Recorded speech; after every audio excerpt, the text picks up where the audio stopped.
It's your boy, man, Roddy Too Good. Welcome to the next fight out. Boy, Roddy Too Good, a.k.a. Too Good to Be True, a.k.a. The Pilot, a.k.a. Jersey's Last Pharaoh, man. Man. And we got Marv in the back, man. What's good?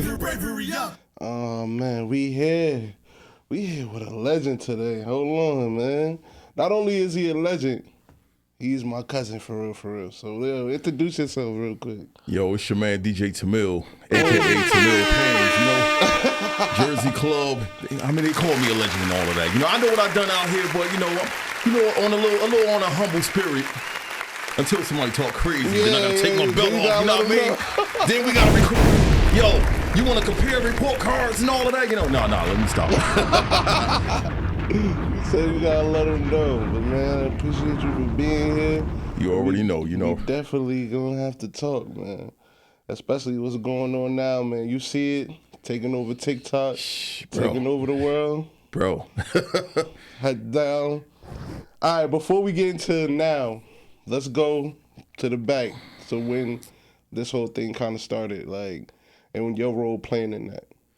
All right, man. So, in the beginning, never really expected it to be what it is right now. To be honest, you know, I was downtown Newark selling mixtapes. I was just concerned with getting them on every shelf everywhere. You know, so I could start from back in, let's say 96. Yeah. My oldest daughter was just born. You know, some people know that my daughter was just killed in December. Yeah. But, you know, that was an inspiration for the whole thing that I did. You know, when she was born, you know, my pops wasn't like really, you know, in my life at the time. So, you know, for me, it was like, remember holding my daughter up on my knee. I was like, yo, you're never going to want for anything.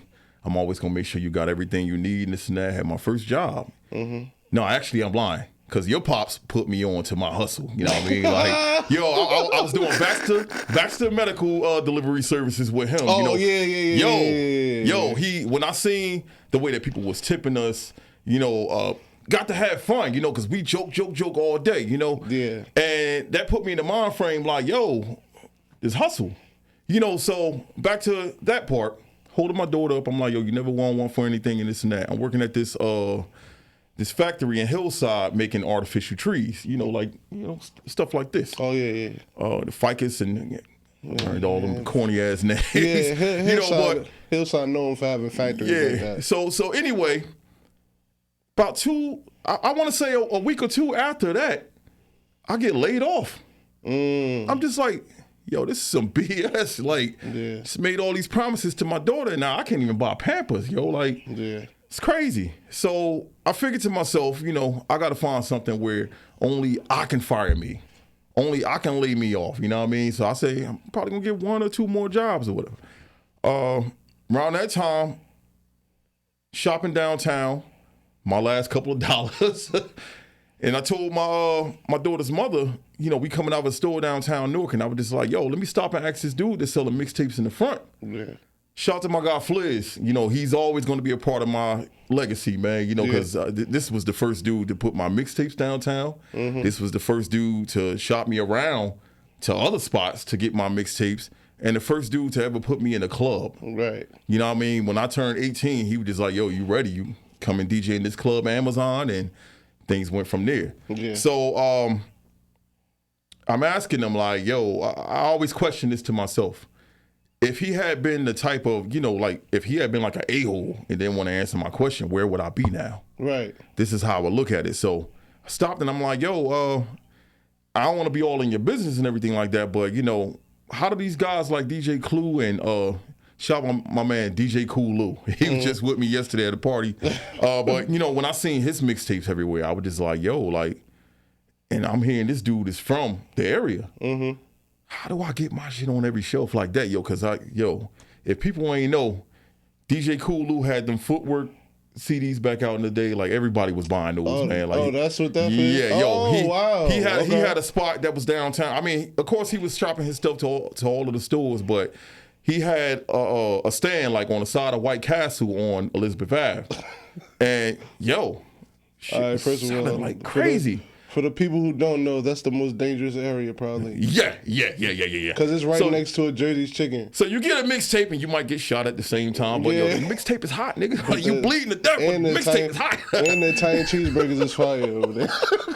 Yo, for real. But anyway, you know, I wanted my stuff out there like his. So, you know, I'm asking about him, DJ Clue, you know, DJ, whoever I seen, Cutmaster C and all. I'm like, yo, how do you get your stuff on the shelves like these guys? So he's like, yo, what do you do? Mm-hmm. At the time, you know, I did a little everything, but my perfection was like, you know, house music, club music. Yeah. So he's like, yo, you got something? I said, yeah, I can go home right now. I caught the bus, went up the hill, made a mixtape, brought it right back down. Hold on. At the time, it was tapes. CDs ain't even really catch on like that, you know? It's the 90s. Yeah. So everything was just starting to get to that point where it was going to switch over to CDs. So, you know, to go home and record that tape. Brought it back downtown. He was, yo, this is hot. Yo, you got some more? Mm-hmm. I'll go make some more. Yeah, I was determined like that, you know? So when it made some more, brought it back down to him. Yo, he's selling out copies. Hits me up. It's like, yo, so how do you feel if I take you to like the African dudes downtown, you know, some other spot? That's where I want to be. Yo, take me to meet them. You know what I mean? So took me to all these different guys. Next thing I know, it's boom, boom, boom, boom, boom, boom, boom. So across the street from where he was, I was in this little spot called, it was a clothing store called Manning's before it burned down. Right across the street from the arcade downtown Newark. And I can kind of say this is where everything started. You know, I'm starting to meet the actual DJs that's bringing mixtapes downtown. I'm meeting Lazy K. I'm meeting Lazy K? Bro, Lazy K, the legend. What? That's a girl, right? Yeah. Wasn't she DJing for Max B? Yeah. Oh. Yeah. Funny thing is, like a week or two before Max B got... Jersey? Yeah. I never knew that. Yeah.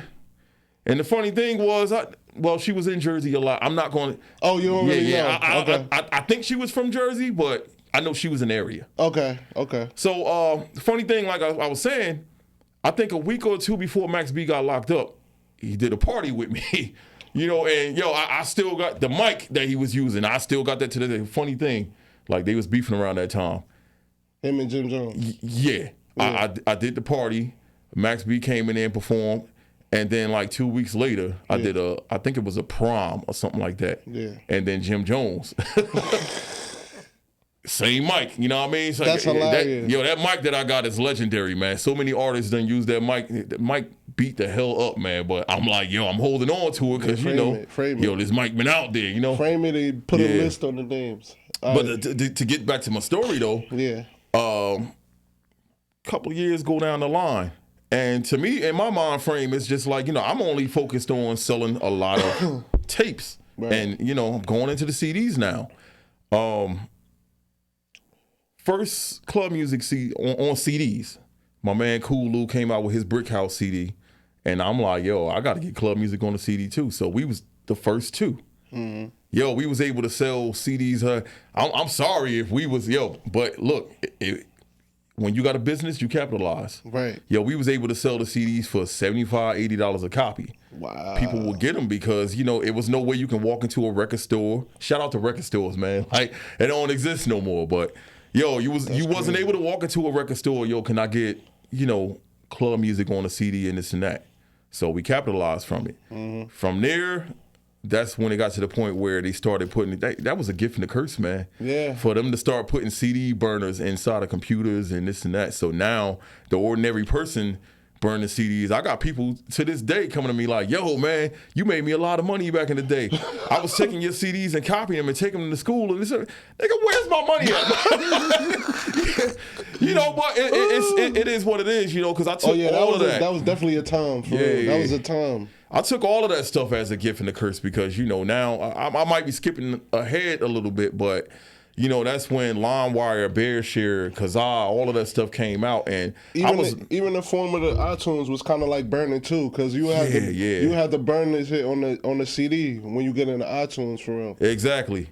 So then, you know, I'm looking at the stuff popping up online. Everybody's like, and honestly, I was mad at the stuff at the time, and even at the bootleggers downtown, but I had to look at it later like, yo, it's getting me in places where I never been. It's like your audition. Yeah. Like, hold up, who is this? That exact question. Right. I remember a time where I was selling CDs wholesale to this guy named Dave downtown, almost downtown, behind University Hospital. He had a stand. Yo, shout out to all the stands, man, because they was the ones that was out there. Yo, rain, sleet, or snow. Mm-hmm. You know, like how the pimps used to stay. They stand out there all day, and I used to do the same thing. You know, so I knew what it took to do all of that. You know what I mean? Like, some days you'll make zero. And, I had a point where I was averaging per day like $4,700 per day. But I was stupid, I was blowing that money like, this shit'll be back tomorrow, you know? Right. You know what I mean? But you was young, though. So but that happens a lot. Yeah. It happens. So I try to school, the youngers when they come up, and pretty much doing the same thing. Especially now with all digital stuff. They making their money way, like, you know what I'm saying? And it's different because, they wasn't out there on, hand and foot like how we was. Like, of course, nowadays, I don't knock nothing, but it's different, because, all of my fans had to actually spend that. When it got to the point where, we settled on $10, right? Fans actually had to spend that $10 in order to be like, I got that CD. Yeah, that era of just music and purchasing, it'll never be nothing like that because you really have to go and get it. Yeah. And physical copies is a person really got up. It's my real fan. Yeah, the person really got up. As opposed to, I got to download this for free. Anybody gonna take something free. Yeah. And like I said, I don't knock it because, the days can't be the same again. Yeah. But, let me go back to when I said, I remember the first time that a person from a whole different area I'd never been to called. I'm doing my wholesale to this guy. My phone rings and I'm like, the old ass Ericsson flip phone. I'm looking, I'm like, what is this area code? Like, I don't know what this might be, but let me pick it up. Dude was like, man, you awesome and this and that. And I'm just like, hey, who is this? He's like, I got a copy of one of your CDs from such and such in Hawaii. I'm like, Hawaii? I never been to Hawaii a day in my life. So at that point, I was still in between, because I was kind of mad. Like, man, I got people selling ringtones. Remember the old the church phones? Yes. They was making the ringtones for I see people lined up downtown.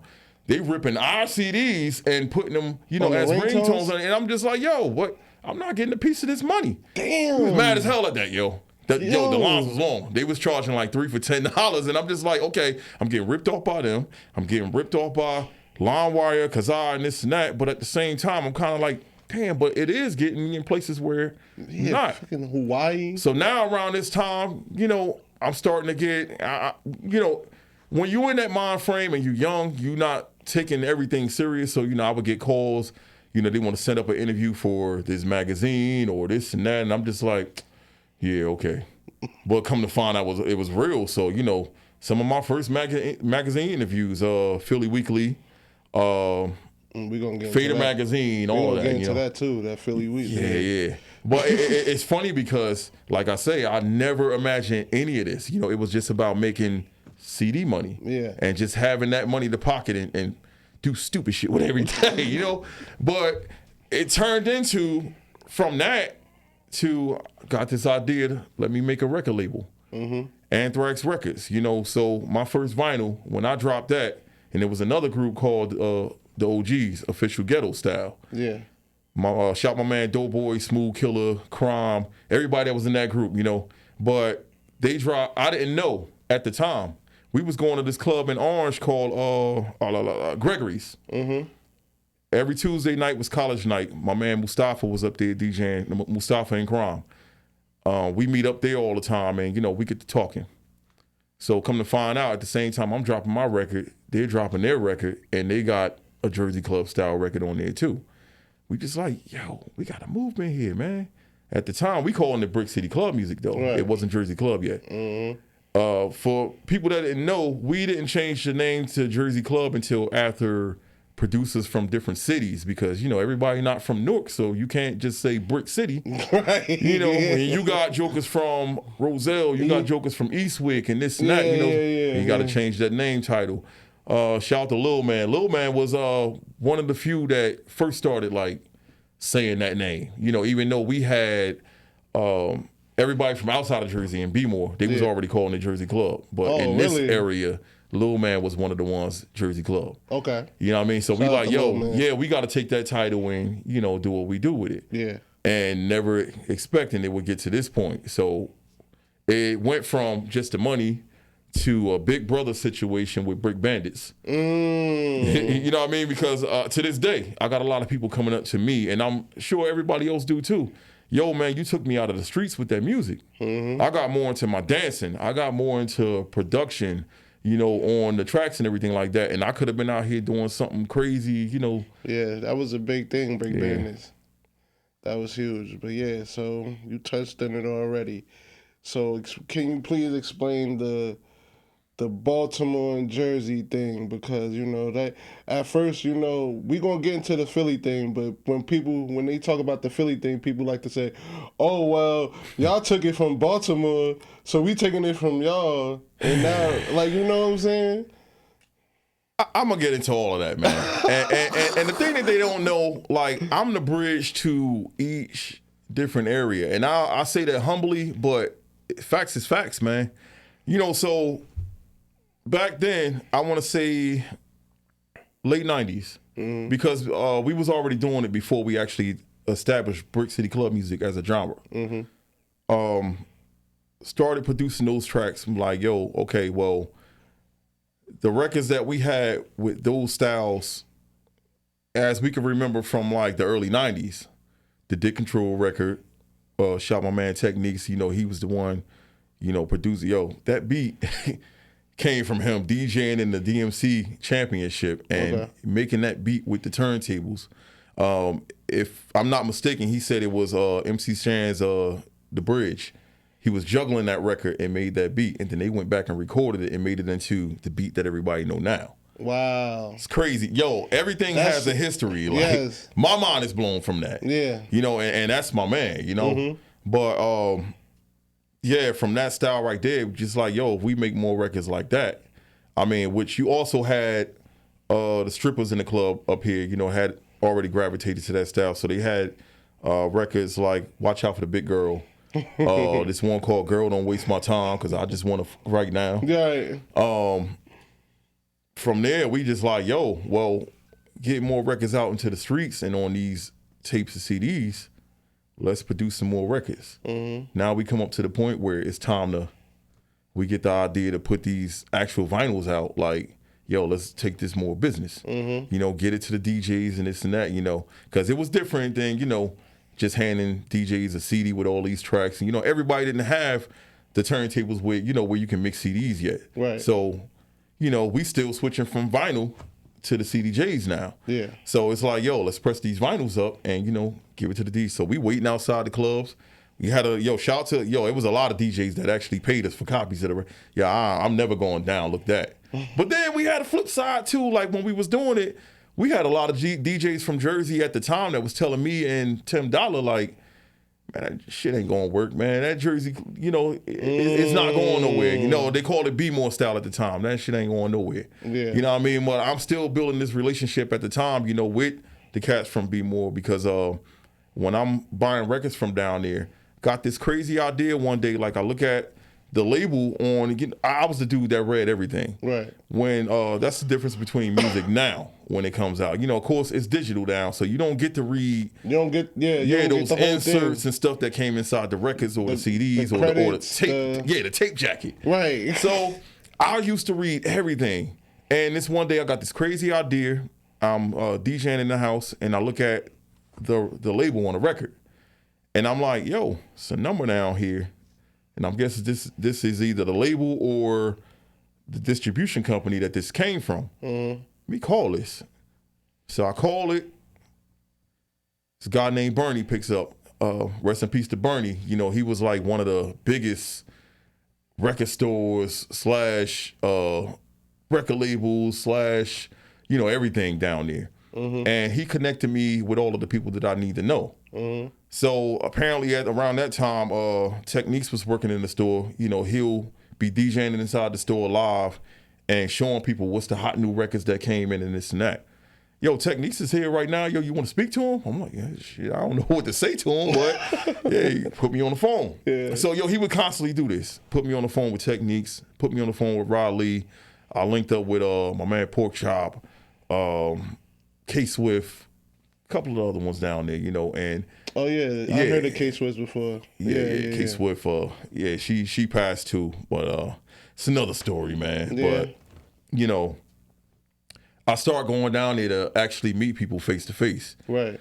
Now, I might have been crazy or whatever like that, but you know, they looking at me like, yo, you traveling down here by yourself, whether you catch the bus, whether you drive, whatever like that, yo, like, you know, whole different area and this and that. Yo, Baltimore kind of dangerous, and nigga, I'm from Newark, nigga.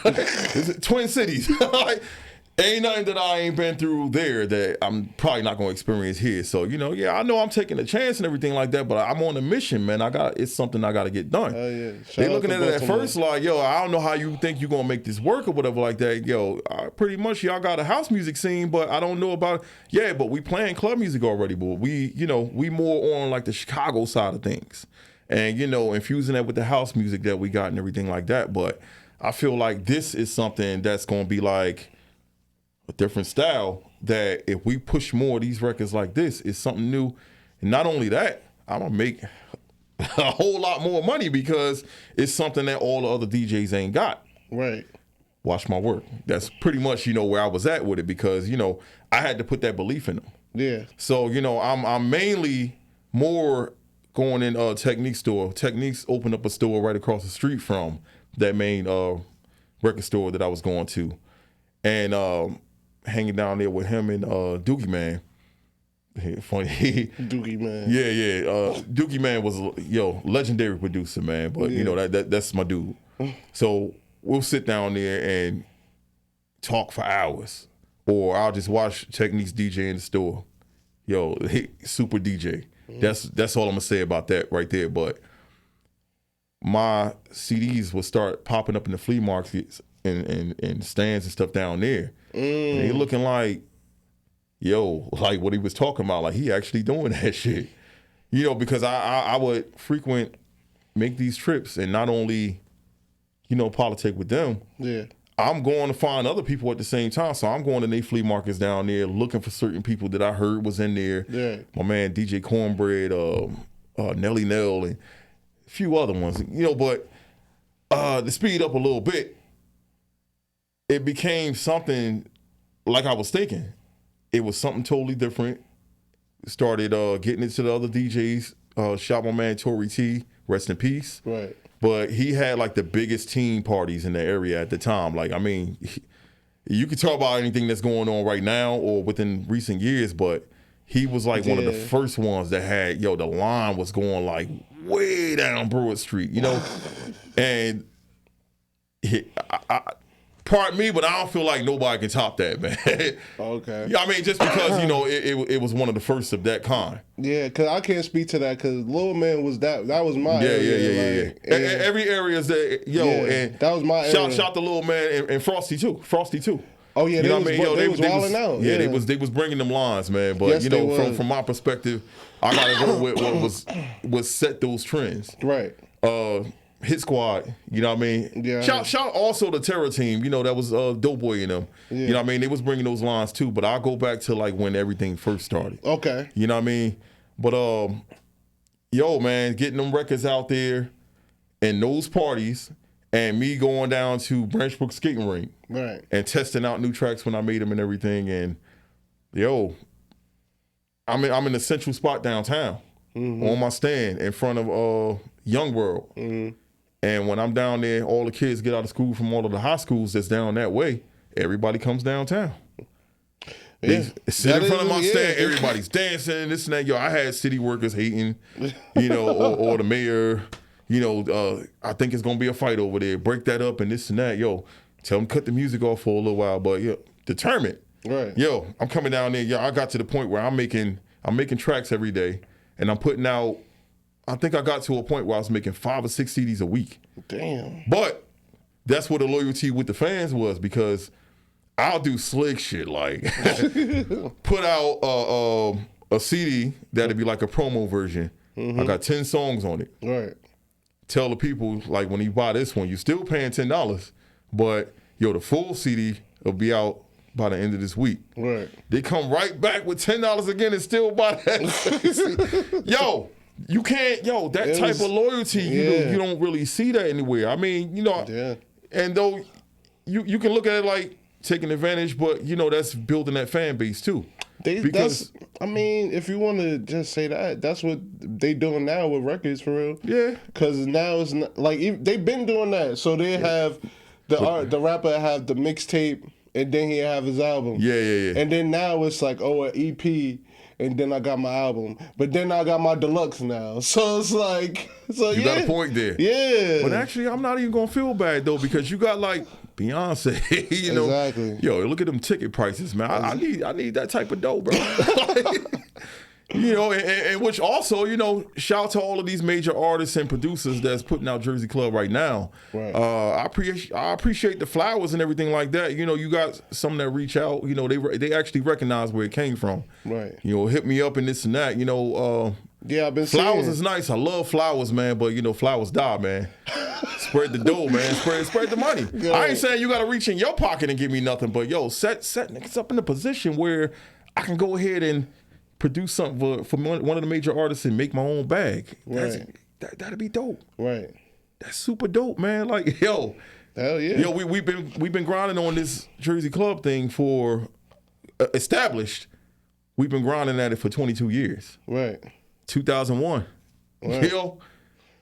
And we at 2023 now, so yeah, Bad Bunny got a That's crazy. And shout out to his producer Mag, man. He was the one, reached out a couple of days ago. Like, I felt like that was dope because you never know who's listening, So I'm like, this dude is like producer to one of the Bad Bunny is like one of the largest artists in the world right now, man. Right.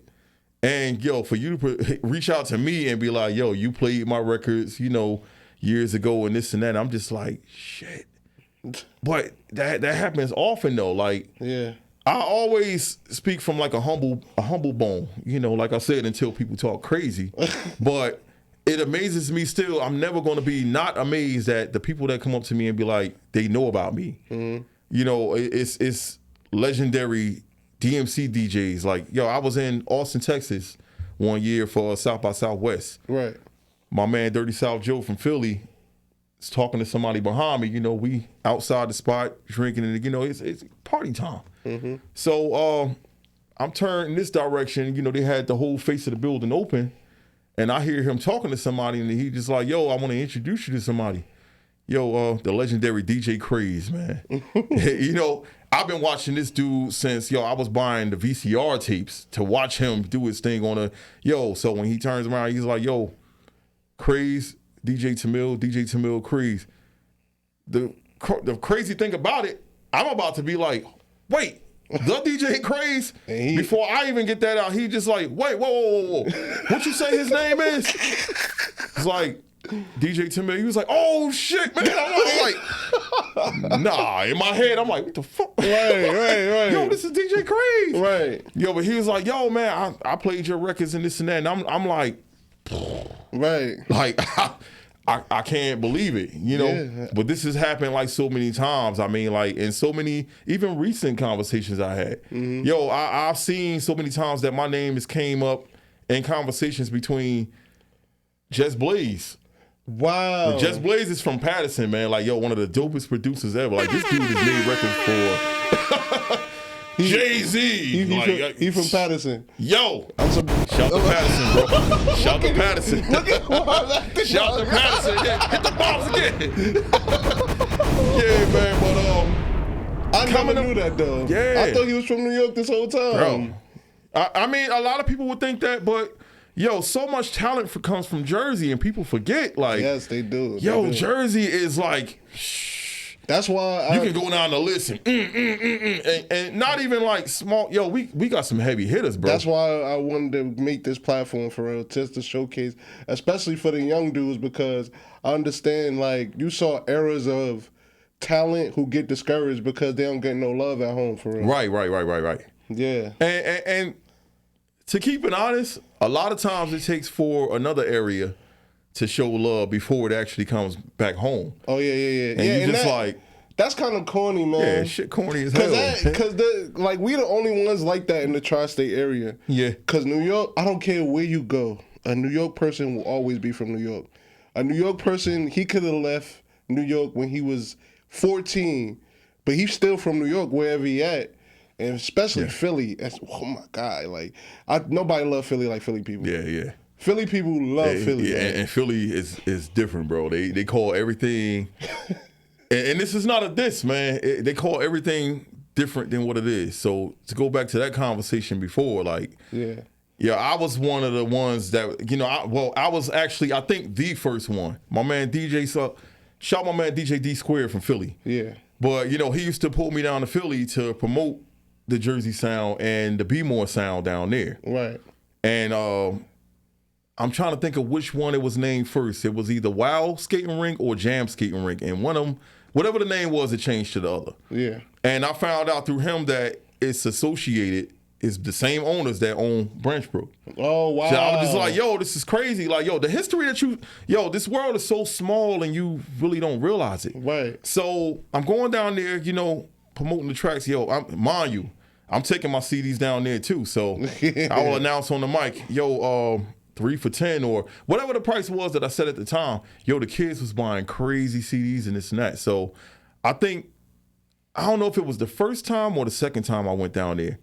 I meet this kid, DJ Sega. Mm-hmm. And this is the point that I'm getting to. Philly jumps out there, you know, because they call club music party music. Party music. Yeah. And nowadays, you know, shout my man DJ Crazy. Now they say Philly Club. Yeah. Because before... Philly Club, but then now they calling it Shake That Music. Okay. You know, so... But they all... It all goes back to club music. Yeah, you know? yeah. But I mean, like I said, shout to my man DJ Crazy 215. Everything comes back to Sega though. Everything came after DJ Sega. Okay. You know what I mean? DJ Sega, DJ D Square was the first ones pushing that. Mm-hmm. And then, you know, from there we built Philly Bandits, which was my man DJ Exclusive. It was so many. Mm-hmm. But everybody wants to jump out there. Philly, you know, they look at the geography. Yeah. They like B-More, then it went to Philly, then it went to Jersey. Right. No. No. How Kevin Hart said, no. No, but, you know, I made those connections, you know, early on. Because to me, I'll be like, all right, okay, it sounds different too, either.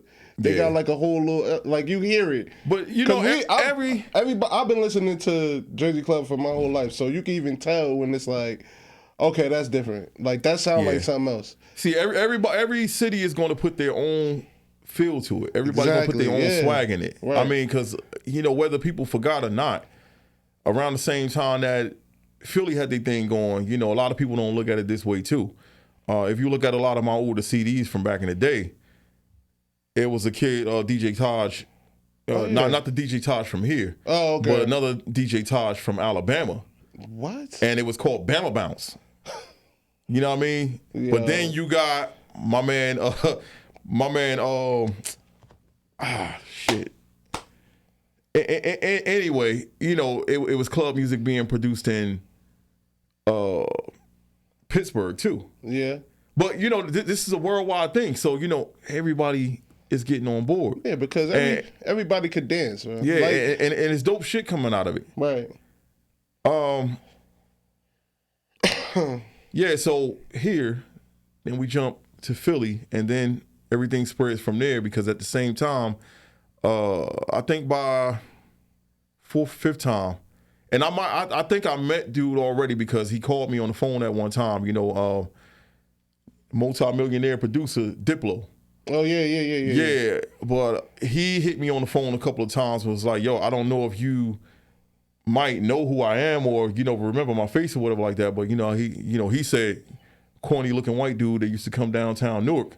And mind you, I think at the time I don't know if he had moved to Philly already yet, but from what I knew, he was from Clearwater, Florida. So I'm thinking in my head like, yo, you was really like traveling all the way up here to get CDs and shit like that. And you know what I mean? But then he came with the label Mad Decent, and he was already known like worldwide. Right. But then when he hit that point and became like millionaire producer. He's producing for Beyonce and, you know, you name it, man. Like doing all of these different things. And I'm just like, yo, and it came to a point where he was just like, yo, I want to be Brick Bandits. And we just like, yo, man, as much shit as you doing and you want to be, but Brick Bandits was a movement that, you know, everybody wanted parts of, man. Like, yo, we just put out not only like dope music, but it was like a brotherhood that everybody just wanted to be part of, man. It was like the Teamsters at Jersey Club. Yeah, man. The Teamsters of club music. You know, and I don't want to leave nobody out that, you know, was in those beginning parts, but, you know, that was one of the most legendary, you know, everybody wanted to be part of that. This ain't Diplo say he wanted to be a Brick Bandit. Yeah. So, I mean, you thinking about that, you like, even to this moment, yo, you thinking, that sound like, crazy. The fuck? Yo, like, that's like, nah, I don't want to compare something like Michael Jackson or something like that. Yeah. Let's say like 50 Cent being like, yo, man, like, what is it going to take for me to be a part of your team? I mean, just like, what? I ain't even got the type of bread that you got, bro. Like, what you talking about? But see, that's the thing you could admire about DJs, because it is a brotherhood. Yeah. And it is like a fraternity-esque type thing, to where it's like, yo, that's just my resume. And like, he probably understand as a DJ, having that on my resume says a lot to what he does already. So because like, you know, DJs have still like, because when hip hop kind of started, DJs was up front. So like in the years they kind of took a backseat, but they still kept that brotherhood. You can't forget the DJ, man. Like, come on. Come on, bro. That's part of the element. Because people used to be like, yo, they was dancing before anything, so the DJ was important. Then the rappers came and they was doing their thing. That was kind of like the filler. But like, and speaking of the rappers, like, when they first start rapping on Jersey Club, was your reaction to that? Well, it was kind of like, okay, this is different. Yeah. Didn't really out it. Right. But it was like, yo, I don't know how they really gonna take to this. Mm-hmm. But, you know, to look back and you see in B-More, you're one of the most iconic voices down there, man. You Rod Lee. Yeah. But you can go back to before that, though. It was a thing called Hip House. Mm-hmm. Now, remember, all of these things come from, you know, the Chicago music, right, and this and that, you know. So B-More is like you can say this is where we all got it from, because if we got this style from B-More was like, they took elements from everywhere. Right. Hip hop, they took elements from Miami bass. You took elements from Chicago. You know, it's all infused, and you create a new style. Right. So now we come in, take this style, we add our own flavor into it, and it just keeps rolling, like how you create a snowball. Right. It just keeps rolling. It just gets bigger and bigger, you know? So that's kind of how the whole thing went. Yeah. So when you're looking at people rapping on it, and my man Killer Kirk. Yeah. Yo, shout to AOL chat. We go back as far as AOL chat, bro.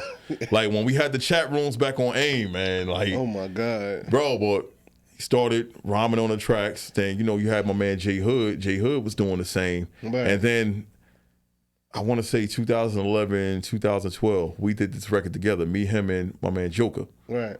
BBMG Anthem. Mm-hmm. And you look at to where now everybody and their mama is rapping on club tracks now. You just like everybody. Yeah. Everybody. It's something different, but you can't really knock it though. Yeah. I mean, because at the same time, let's go back to how we was looking at like the faster club music. Mm-hmm. And we like, yo, at first, you know, me, shout my partner Tim Dollar, you know, rest in peace. Yeah, rest in peace. Yeah, and his birthday just passed too, man. Like, yo, that was like my right hand man, yo. Yeah. But, you know, we always did everything together, and we would look at this thing like, okay, we defined Jersey Club to it's anywhere from 128 beats per minute to, we never really went higher than like probably 140. Mm-hmm. And it just went faster and faster and faster. You know, it got more focused on the dancers. Yeah. And we looking at it like, yo, man, y'all, you doing something That's outside of the definition. Yeah. But then had to turn back and look at it like, yo, it might not be our flavor, but if we do that to them, we kind of doing the same thing that everybody was doing to us when we started doing this. They told us it wasn't going to work. Yo, we had DJs here telling us to our faces, that shit ain't going nowhere and this and that. They was mad because they had to pay for the tracks, you know, Stuck in their ways. you know, just want you to give them everything. But yo, where's the support if, you know what I mean? So we looked at it, we gave some stuff out, different story. But anyway, we looking at it like that, like we'll be doing the same thing to them. So let them do their thing. You know what I mean? We put it under a different wing. We call it Cypher Club music because, you know, they get in the cypher and they dance and this and that. Yeah. But you can't out it. Right. You know, so with everybody rapping on it now, like I did a recent interview. I ain't even gonna say it was an interview. It kind of was. Cause you still like you had voices over it. Like you had the Tokyos, you had the Miss Porsches. Yeah. Like I guess you could consider what they was doing was rapping, but it still it still was very melodic. Yeah. And then like you had like you said, the Hoods, I think it was a guy named Chad B. Yeah. And then like stuff like that. Even I think shout to all of them, man. Yeah, Chad Unicorn B. and all Yeah, Miss Porsche, all of them. Yeah, you know, like you look at all of that stuff like, yo, they was like the beginning parts of right. You know, evolution until now. Right. You know what I mean? So then you look at it like, you know, I had that recent interview where I was asked a couple of questions about Bam Real. Yeah. And I'm like, yo, I never met the kid, or, you know, I don't know if maybe I ran into him and never, you know, sometimes you just don't know. He's super young. Yeah. But, you know, I was asked about him and I was like, you know, I'm the type of person, I'm not a liar. I like to give my honest opinion. So when they called me about it, I was just like, okay, well, I'm not really up on dude's music, you know, so yo, if you allow me a day or something like that, I want to go back and listen to some of his music before I actually give you an answer. Right. You know what I mean? So I listened to everything, and you know, I told him like, yo, I think it's dope what he's doing. Yeah. Some of what he's talking about, I'm not really with, you know, because it was like a lot of gang type stuff. You know what I mean? But I can't knock him because maybe that's what he growing up around. Oh yeah. You know, so it's just like us. A lot of our music was created from ordinary jokes. Me, Tim, Mike V, all of us just sitting around each other, and we just, you know, that's how we came up with, you know, putting dick in all of the all the tracks, and the bed springs, everything. A lot of that, believe it or not, a lot of it came from just joking around. Right. Ordinary jokes every day, you know, and we make tracks out of it. The bed springs is the shit, though. And then it catches on, and then everybody else start doing it. You just like, now, again, you look at it now, from back when we started doing that up to now, you got thousands and thousands of tracks with these samples in it. Like, and here's the thing about Bam Real, and shout out to him. Like, he is like somebody went in the lab and like created a perfect person to rap on Jersey Club for real. Word. Because like voice, cadence, lyrics, flow, it was like, oh no, he was made to because like the earlier people. You can hear them like, it's like, all right, yeah, they good, but it's like... You forcing it. Yeah, like not really even forcing it, just like, okay, all right. And then it's like, no, this one is made to rap on this beat. Yeah. And that, like, that's what Bam Real is, like, because it makes perfect sense to why when he started doing it, it went off so crazy. And I look at it like that from that perspective. Like, some people sound like it was made for it to be like that. Right. And some, like I just mentioned that word a minute ago, forced. Right. It feels like, okay, just like with the Drake situation. Right. It feels like, okay, you great at rapping and everything like that. But it feels like producer just came to you like, yo, I got these beats. Try over this beat and this and that. And you're just like, I don't really know nothing about this, but let's make it happen. Right.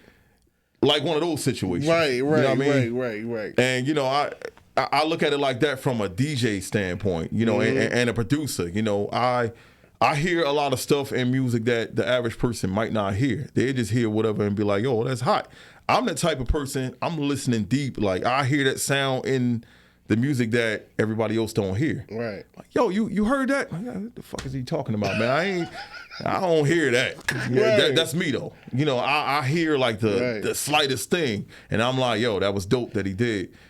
Like, what are you talking about? Right. You know, but that's just me. That's me. It's a trained ear. Yeah. So now we're here, and now Jersey Club is doing what it's doing, and the people is reaching out. So what's the future looking like for you, and like what's going on right now? I had took I want to say a long break from making music. You know, it was a lot of stuff that. First, let me say something that somebody said to me the other day. It's a lot of people in Jersey Club that want to be in my shoes. They want to be in the position where I'm at, but they really wouldn't, if they knew what I've been through to make it happen, and they know what I've been through over the past couple of years, they wouldn't want to be me. Right. So many deaths in the family took me away from music. Yeah. And, you know, it's a mental toll, man. Like, you know, I can start with 2016. Yeah. Something I never imagined happening, man. Like, my grandmother was, like, to me, the strongest person in the family. You looking at her like, yo, like, you still look like how you did in the 80s and this and that. Right. And it takes one thing to happen. Like, you know, they say when older folks are stuck in a certain way, because they used to always tell my grandmother all the time, like, you can retire now. You can stop working and this and that. She didn't want to. Right. Days like a regular day, I can just be, you know, over there and be like, oh, it's time for you to go to work, Granny. You know, I'll give you a ride to work. No, that's okay. I'll catch the bus. You know, she had her routine. Right. Unless it was raining or something like, you know, real bad where, you know, she'll let you take it in. Right. But, you know, you have routines that they do, and when they taken out of it, like she had a small tumor like the size of a pea on her brain, and the doctor took her out of work. Yeah. So after he took her out of work, you just seen her age just start setting in, and you know she was just getting sicker. You know, so when she went home, man, was devastated. Yeah. So you know that took a huge toll not only on the family but myself, because you know I'm oldest grandson. You know, and I just feel like, you know, shout to Red Man. You know, I had a conversation before she passed with his mom. And I kind of took that on myself because, like, you know, his mother is just like him. Like, you know, she's very serious, but she got the funny side too. When she talk, make you laugh. So we standing out there one day, you know, she was asking me, you know, about my grandmother. I'm explaining to her, you know, because they was like sisters when we was growing up. Granny's sick and this and that, you know. She's like, take her to church. I'm like, well, you know, my cousin Bobby, you know, he takes her to church. She's like, no, you take her to church. And I'm just like, oh, I ain't listening. You know, she go to church with Bobby, so, you know, that's good enough. Not too long after that she passed, and I mean, you know, I took it on myself like, damn, what if I took her to church and, you know, it's all these things in my head, you know, things like this play on you, you know, when, you know, you get emotional, you start thinking. So, you know, after that, then my aunt passed, and I think around time after that, your grandfather passed. We went to that funeral. My little brother passed. A couple other family members between and this and that, you know, and now we at this point where, you know, my oldest daughter's gone, and I'm just like, damn, yo. You know, and between that too, the person that was like pushing me the most, like, yo, you got to get back into making this music, $10. And he passed, and I'm just like, damn. It's like, whoa, damn. How could you even get back on to the music thing when all this going?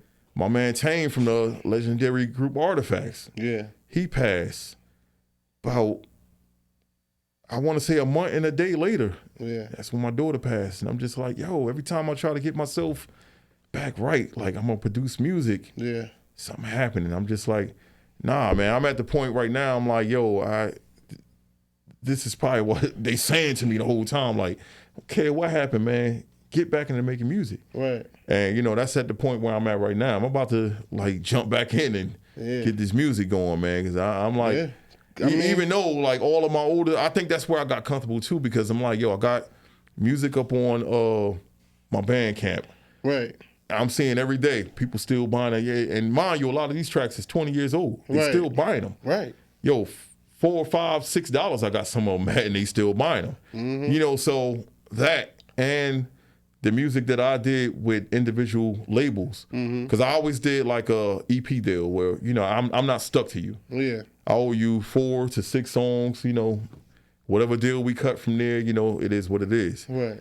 But I'm thinking about this a lot. Like, yo, I got to get back to this music, man. Especially now, like, yo, this, like you said, you the bridge to what's going on right now. So, and then, like, you still, like, although you lost some people, but they still supporting you for real. Yeah. And watch when you really start getting back into that music and watch how, because you go and get the support. You just said Diplo tried to be a brick bandit. Yeah. And that's still just the funniest thing to me. Yeah, it's funny, man. That's like Eminem saying, yo, can I be a part of Wu-Tang? But at the same time, we had this conversation, again, shout to Redman, Yeah. went over to his crib one day and, he, like I said, he has like this cadence to him, and he always been like this, like since, growing up under him. Yeah. He always been funny as hell. You can be having like the most serious conversation with him, but the way he says it, it's going to make you laugh. But he's dead serious. He's one of those, like, that's a typical Jersey person right there. When you Yeah. like, if you want to know what a Jersey person is, it's usually Redman for real. And that's one that kept me very grounded into music, like because I mean back when I was a kid, I could say going into from grade school to I'm gonna put it on high school. High school, my freshman year, I'm going to Arts High. And, I know at the time that he was in Tribe Called Quest video, in the Scenario video, Right. sitting on the bench eating chicken. And I'm just like, yo. That's fucking rad. Know each other. Yo, it's rad. You know what I mean? But then I remember as a kid watching, and he had a rap group at the time called 1 2 + 3. Yeah. I'm that kid that everybody else is running up and down the street, with their bikes and this and that. I'm sitting on the steps watching them. Yeah. They rapping, and at the same time, they got dance routines with it. Mm-hmm. So you can imagine this. You imagine Redman, Right. dancing. You know what I mean? But I'm paying attention to all this stuff. He got his equipment, cutting school in there. Don't cut school. He ain't saying that, but, whatever he's supposed to be doing, he come home or whatever, and I'm watching all of this. And this kind of put me in the mind frame. He's DJing my uncle Michael's wedding one day and told me, like, after they was already teaching me, I'm like 7 years old, come up on the stage, DJ right now. I'm like, hell no. As a kid, I mean, that wasn't my exact words, but in my head, I'm just like, yo, I never did this in front of people. Right. You was teaching me like in the house, but he's like, yo, no, DJ right now. Right. I think the pivotal moment for me that changed my whole role, like, yo, I'm actually going to be a DJ or look at music like that, is I played this record by EU, Doing the Butt. That was like the hottest record at the time. Yo, the crowd reaction I got from everybody in there at the time was just like, holy, yeah, this is what I'm going to do music. Yeah. So fast forward, get to that point, and I'm just like, looking at this like, yo, this is something that I really want to do. But at the same time, I'm looking at all of this stuff like, yo, all of this cameras, TV, saying, it's fake, man. It's just for TV. But then seeing his first single drop. Yeah. I'm in 9th grade. We went downtown Newark for lunch, look in the store window. I know this nose anywhere, you know what I mean? Like, the cover, he's like this, the cover for Blow Your Mind. Right. And they got it all in red and this and that. And I'm just like, nah, this really is him. Like, yo, this shit is in the store. Bought a single and everything like that. Not too long later, the album drops. And I'm just like, yo. And on one of the biggest labels at the time, Def Jam. Mm-hmm. So, yeah. This is implanted in my head now, like, yo, now I'm going to get serious with music. So, I go from there and just start picking up all these different things. That element comes in, creating the Brick City Club music. And it's so crazy now because people, now you say, like, that was you looking up to him and looking at him. And now you see all these branches and motherfuckers was looking at you like that. Yeah. And that's how it is now. And this is where I'm still at because he was one of my biggest inspirations. Right. To ground me into music, period. Right. He's introducing me to, I'm following everything my mother said at that time, when I'm a kid. Right. That rap stuff is garbage and this and that. So, anything she said, yeah, that's trash. Yeah. He got me listening to Biz Markie. Yeah. PDP, all of that, around that time. And I'm just like, Miles might be wrong, you know what I mean? So you grew up in that era to where it's like y'all still had to sneak that though. Yeah. Yeah. But that part, I'm so grateful that all of that stuff happened because it's like, where would I be now had not all these events took place? Right. You know what I'm saying? If he didn't get on, I wouldn't have been viewing things like, okay, music is a serious thing. Right. Yeah. That was like, because hip hop is still only 50 years old. Yeah. Like people got I'm 30. You look at it from two different ways. Just like how people say like the glass is half full or half empty. You look at hip hop the same way, like 50 years old.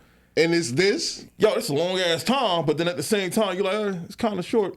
No, it is short. Shit, I'm not 50 yet though, man. But right. You just you're looking at how far it came though. And you're just like, this is crazy. Yeah, just man. like looking at, club music as a whole. Right. You're just like, okay, well, we did this thing 22 years ago. Exactly. And also shout to that because all last summer, everybody was doing that. Hey, baby, they was doing the dance with it, shout to Kia. Yeah. But, when they was doing it, everybody was doing the dance without knowing the real reason behind the name of the song and all of that. You know what I mean?